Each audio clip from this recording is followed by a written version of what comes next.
السلام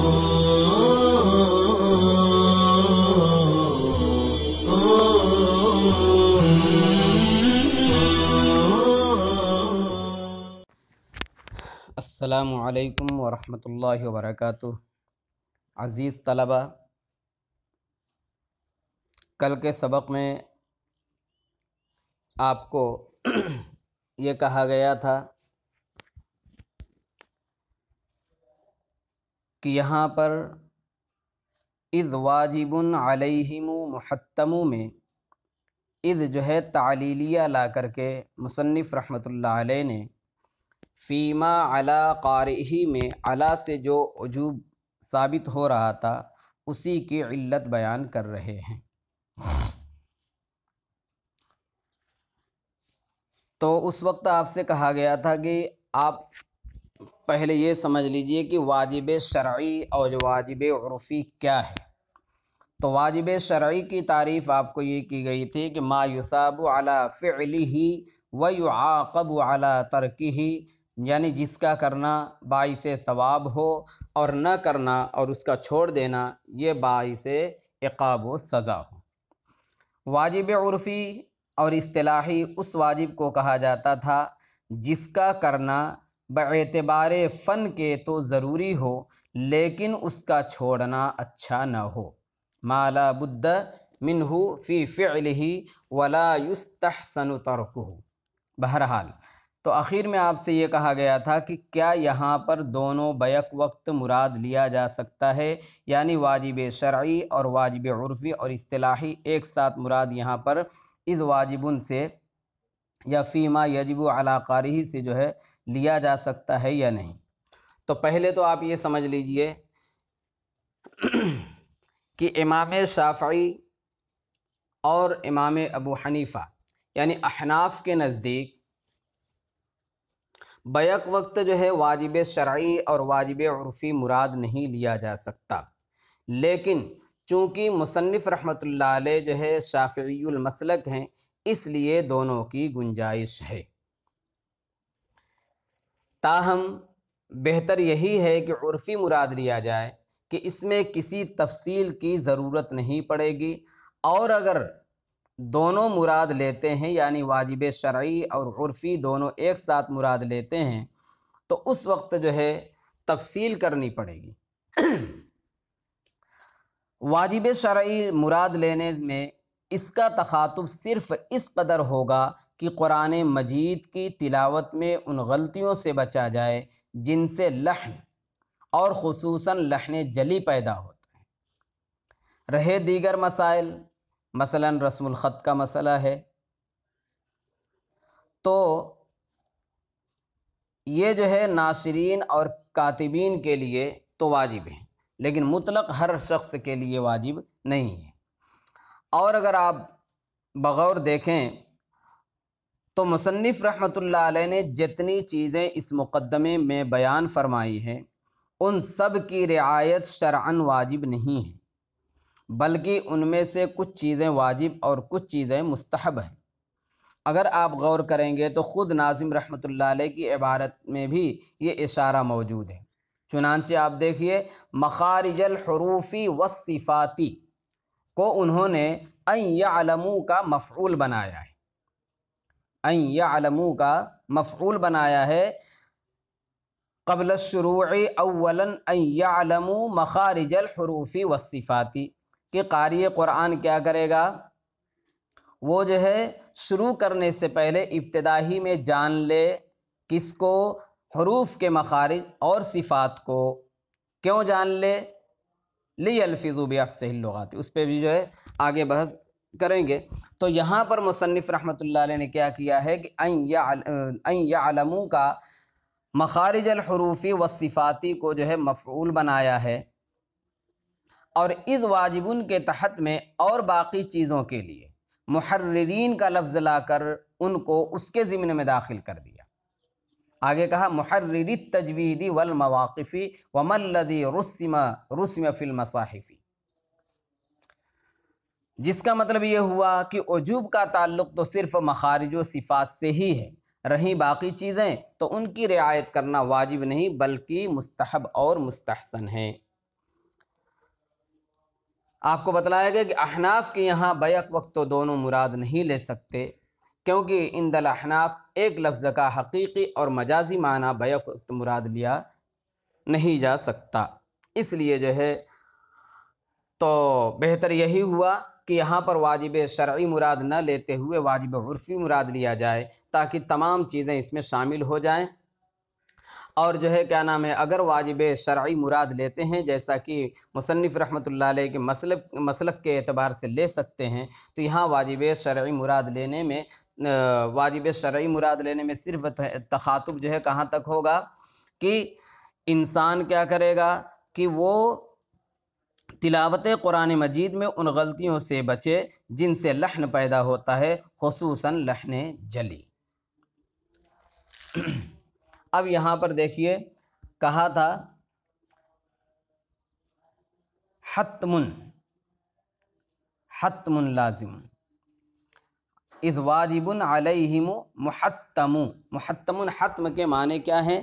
حتم اصل میں کہتے ہیں کسی پر کوئی کام واجب ٹھہرانا۔ حتم بمعنی ضروری ہونا، یہ جو ہے واجبن کی یعنی محتم یہ جو ہے واجبن کی تاکید ہے۔ اس سے فائدہ یہ ہوگا کہ یہ بات متعین ہو گئی کہ یہاں واجب ضروری کے معنی میں ہے، نہ کہ ثابت کے معنی میں۔ جیسے کہا جاتا ہے غسل الجمعۃ واجب علی کل محتلم۔ بہرحال آگے دیکھیے کہا ہے علیہم، اور اسی طرح سے آگے اگلے مصرع میں ہے ان یعلموا، تو علیہم اور ان یعلموا میں ضمیر کا مرجع کیا ہے؟ تو ضمیر کا مرجع ہے پچھلے شعر میں جو مصنف نے فرمایا ہے فیما علی قارئہ، قاری جو ہے یہ ضمیر کا مرجع ہے۔ اب رہا کہ جو ہے یہ قاری تو واحد ہے قارئن، اور علیہم میں ہم ضمیر اور ان یعلموا میں ہم ضمیر ہوگی جو اس کی طرف لوٹ رہی ہے، تو یہ جو ہے مرجع بنانا صحیح نہیں ہے۔ کہہ رہے ہیں کہ مرجع اس کو بنانا اس طرح سے صحیح ہوگا کہ قاری گرچہ لفظاً واحد ہے لیکن بطور جنس کے افراد کثیر مراد ہیں، اس طرح سے جو ہے علیہم میں ہم ضمیر کا اور ان یعلموا کی ضمیر کا مرجع بنانا اس کا صحیح ہو جائے گا۔ بہرحال تو اذ واجبن یعنی اس پانچویں شعر کے اندر مصنف رحمۃ اللہ علیہ نے کیا کیا ہے؟ فیما علی قارئہ سے علی سے جو وجوب سمجھ میں آ رہا تھا اسی وجوب کی علت انہوں نے بیان کیا کہ اذ واجب علیہم محتم قبل الشروع اولا یعلم، کیونکہ قاری قرآن پر لازم اور ضروری ہے کہ وہ شروع کرنے سے پہلے ہی ابتدا میں جان لے۔ کیا جان لے؟ مخارج الحروف والصفات لیلفظوا بافصح اللغات، حروف کے مخارج اور صفات کو تاکہ فصیح ترین زبان میں ادا کر سکیں۔ اس شعر میں مصنف رحمۃ اللہ علیہ نے پہلے مصرعے میں ان چیزوں کو بیان کیا جن کا جاننا قاری قرآن کے لیے ضروری ہے، اور وہ کیا ہیں؟ حروف کے مخارج اور حروف کی صفات۔ اور دوسرے مصرعے میں اس حروف کے مخارج اور صفات کی جاننے کی علت بیان کی ہے کہ ان کا جاننا کیوں ضروری ہے، تو اس کی علت یہ بتلائی لیلفظوا بافصح اللغات، تاکہ فصیح ترین زبان میں ادا کر سکیں۔ یہاں مخارج، حروف اور صفات یہ تین چیزیں آئی ہیں، یہاں پر ان کی جو ہے مختصراً ان کے متعلق مختصراً جو ہے آپ کچھ باتیں سماعت فرما لیں۔ آگے جو ہے باب المخارج کے اندر مخرج سے متعلق بالتفصیل بات آئے گی، اور حروف سے متعلق، اور باب الصفات میں صفات سے متعلق بالتفصیل گفتگو کی جائے گی۔ یہاں پر صرف تھوڑی سی بحث آپ کو اشارہ بتلا دیتے ہیں۔ مخرج کی لغوی اور اصطلاحی تعریف سمجھ لیجئے۔ تو لغوی معنی آپ جانتے ہیں، لغوی معنی ہے موضع الخروج، موضع نکلنے کی جگہ، موضع الخروج یعنی نکلنے کی جگہ۔ اور اصطلاحی تعریف کیا ہے؟ الحیز المولد للحرف، الحیز المولد للحرف یعنی حرف کے پیدا ہونے کی جگہ۔ کیا مطلب ہے؟ مطلب یہ ہے کہ حلق، لسان، شفتین جوف اور خیشوم کا وہ حصہ جہاں سے کوئی حرف ادا ہوتا ہے اس کو کہا جاتا ہے مخرج۔ مخرج یا مخارج کی جمع آپ جانتے ہیں، حروف یہ حرف کی جمع ہے، حرف کی وجہ تسمیہ، حرف کو حرف کیوں کہتے ہیں اور حرف کے لغوی معنی کیا ہیں۔ حرف کے لغوی معنی آپ جانتے ہیں کنارے کے، اور اصطلاحی تعریف میں حرف کہا جاتا ہے الحرف صوت یعتمد علی مقطع محقق او مقدر۔ تو حرف کا ایک لغوی معنی ہے کنارہ، اور اصطلاحی تعریف الحرف ہوا صوت یعتمد، وہ ایک آواز کا نام ہے، حرف اس آواز کو کہتے ہیں یعتمد علی مقطع محقق، جو مخرج محقق یا مخرج مقدر پر ٹھہرے اسے کہا جاتا ہے حرف۔ حرف کو حرف کہنے کی وجہ کیا ہے؟ حرف کو حرف اس لیے کہتے ہیں کہ حروف کا مسمى ان کے شروع اور کنارے پر ہوتا ہے۔ مثلا آپ کو ایک حرف جاننا ہے، ایک حرف کو بتلانا ہے تو کہیں گے جیم، تو جیم لکھنے کے اندر جیم یا میم 3 حرف آتا ہے، لیکن مراد اس میں صرف جو ہے پہلا حرف جیم ہوتا ہے اور وہ کنارے پر ہے، اس وجہ سے اس کو حرف کہتے ہیں، جس کی جمع حروف یہاں پر مصنف رحمۃ اللہ علیہ نے استعمال کی۔ البتہ اس قاعدے کلیہ سے الف اور حمزہ یہ دونوں جو ہے مستثنی ہیں، کیونکہ الف جو ہے یہ حمزہ سے شروع ہوتا ہے، باقی کوئی حرف لیجئے با، تا، ثا، جیم، ہا الی آخر یا تک آپ چلے جائیں تو ہر حرف کے شروع میں جو ہے اس کا مسمى جو ہے کیا ہوتا ہے، مسمى ان کے شروع میں ہوتا ہے، اس وجہ سے ان کو حرف کہتے ہیں۔ لیکن الف جو ہے یہ حمزہ سے شروع ہوتا ہے اور حمزہ یہ ہا سے شروع ہوتا ہے، تو اس قاعدے کلیہ سے، یعنی وجہ تسمیہ کے اندر جو قاعدے کلیہ اختیار کیا گیا، اس قاعدے کلیہ سے یہ 2 حرف جو ہے الگ ہو جاتے ہیں، ایک الف اور دوسرے حمزہ۔ اب یہ کیوں الگ ہو جاتے ہیں اس کی تفصیل میں نے آپ کو بتلائی کہ جو ہے باب المخارج میں انشاءاللہ مفصل آپ کے سامنے اس کا ذکر آئے گا۔ ایک چیز ہے صفات، صفات یہ صفت کی جمع ہے، صفت کہتے ہیں لغوی معنی اس کے ہیں ما یقوم بالشیء، یعنی وہ چیز جو کسی دوسرے کے سہارے قائم ہو، دوسرے کے سہارے قائم ہو، اس کو کہا جاتا ہے صفت۔ اصطلاحی تعریف جب صفت بولا جاتا ہے اصطلاح قرہ میں تو اس کا مطلب ہوتا ہے کیفیت تعرض الحرف عند ادائہ، کیفیت تعرض الحرف عند ادائہ، یعنی وہ کیفیت جو حرف کو ادا کرتے وقت پیش آتی ہے، یعنی حرف کے ادائیگی کے وقت پیش آنے والی کیفیت کو صفت کہا جاتا ہے۔ صفت کی تفصیل بھی انشاءاللہ باب الصفات میں آئے گی، یہاں صرف اتنی ہی جو ہے بات آپ ذہن میں رکھ لیں تاکہ آپ کو جو ہے وہاں سمجھنے میں آسانی۔ اگلا مصرع ہے لیلفظوا بافصح اللغات، لیلفظوا جزری کے بعض نسخوں کے اندر جو ہے لینطقوا ہے۔ اب سوال یہ پیدا ہوگا کہ بہتر کون سا ہے؟ جب جزری کے بعض نسخوں میں لیلفظوا ہے، جو ہمارے سامنے اس میں لیلفظوا ہے اور بعض نسخوں میں جو ہے لینطقوا ہے، تو اب اس میں جو ہے سوال ذہنی طور پہ فوراً آئے گا کہ بہتر کیا ہے، گرچہ کہ ہم جانتے ہیں کہ دونوں ہم معنی ہیں۔ البتہ ملا علی قاری رحمۃ اللہ علیہ کے قول کے مطابق امام جزری رحمۃ اللہ علیہ کے سامنے آخری مرتبہ جو نسخہ پڑھا گیا تھا اس میں لینطقوا تھا، لہذا اسی کو بہتر کہا جا سکتا ہے، لیکن بہرحال پڑھا گیا تو اس میں لینطقوا، لیکن مصنف رحمۃ اللہ علیہ نے لیلفظوا کی نفی بھی نہیں کی تھی، اس لیے جو ہے کیا کہتے ہیں لیلفظوا اور لینطقوا دونوں پڑھ سکتے ہیں۔ بافصح اللغات، افصح اللغات سے کیا مراد ہے؟ بعض لوگوں نے افصح اللغات سے لغت قریش مراد لے لیا، لیکن یہ صحیح نہیں ہے۔ افصح اللغات سے مراد ہے خالص عربی زبان، قرآن میں ہے، قرآنًا عربيًا غير ذي عوج، قرآنًا عربيًا غير ذي عوج۔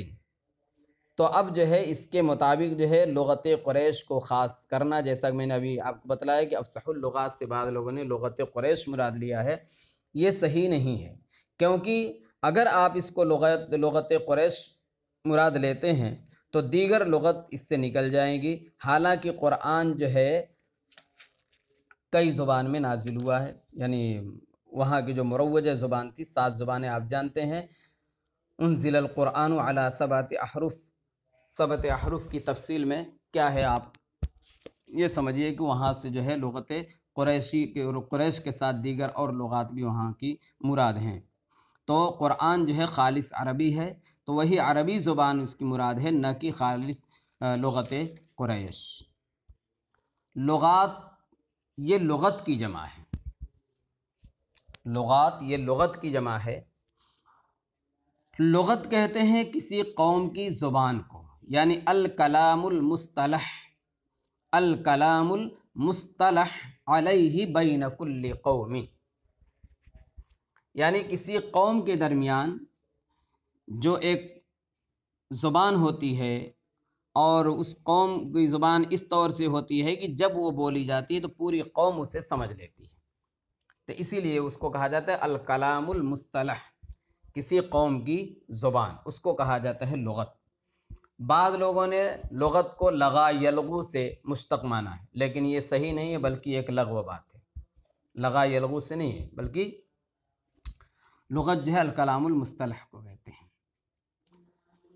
اب جو ہے مصنف نے بیان کیا تھا اذ واجب علیہم محتم قبل الشروع اولا ان یعلموا، کہ جو ہے کیونکہ قاری قرآن پر ضروری ہے کہ شروع کرنے سے پہلے ابتدا ہی میں جان لے مخارج حروف اور صفات کو، مخارج حروف اور صفات کو۔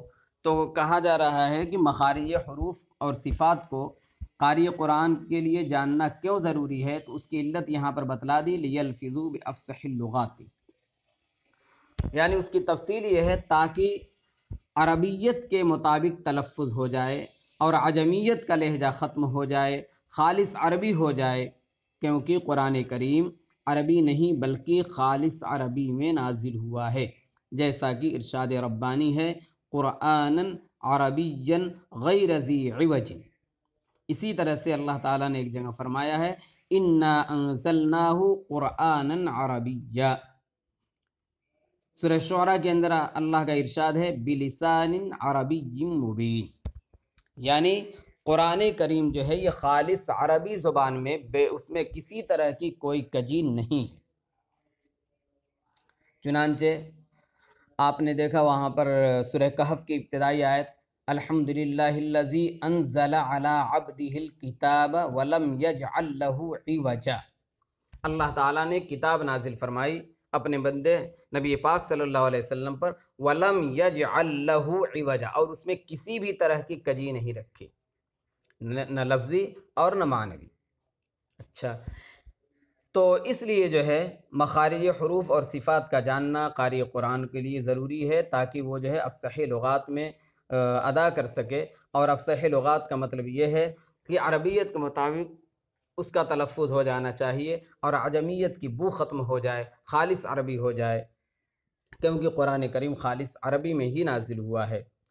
اس سے پہلے بھی آپ کو ایک حدیث بیان کی گئی تھی حضرت عبداللہ بن مسعود رضی اللہ تعالیٰ عنہ کی، اس میں انہوں نے کہا تھا کہ قرآن کو تجوید سے پڑھو اور جو ہے اس کو عربی میں ادا کرو، کیونکہ اللہ تعالیٰ کو یہ بات پسند ہے کہ وہ قرآن کو عربی میں سننا چاہتا ہے۔ اسی طرح سے ایک حدیث میں آپ صلی اللہ علیہ وسلم نے ارشاد فرمایا اقرأوا القرآن بلحون العرب، عرب کے لہجوں میں قرآن کی تلاوت کیا کرو۔ تو یہ جو ہے اس لیے کہتے ہیں کہ قاری قرآن کے لیے، یعنی تالی قرآن جو قرآن کی تلاوت کرنا چاہتا ہے، اس کے لیے مخارج حروف اور صفات حروف کا جاننا ضروری ہے۔ آج کا سبق اسی پہ ختم کیا جاتا ہے۔ السلام علیکم ورحمۃ اللہ وبرکاتہ۔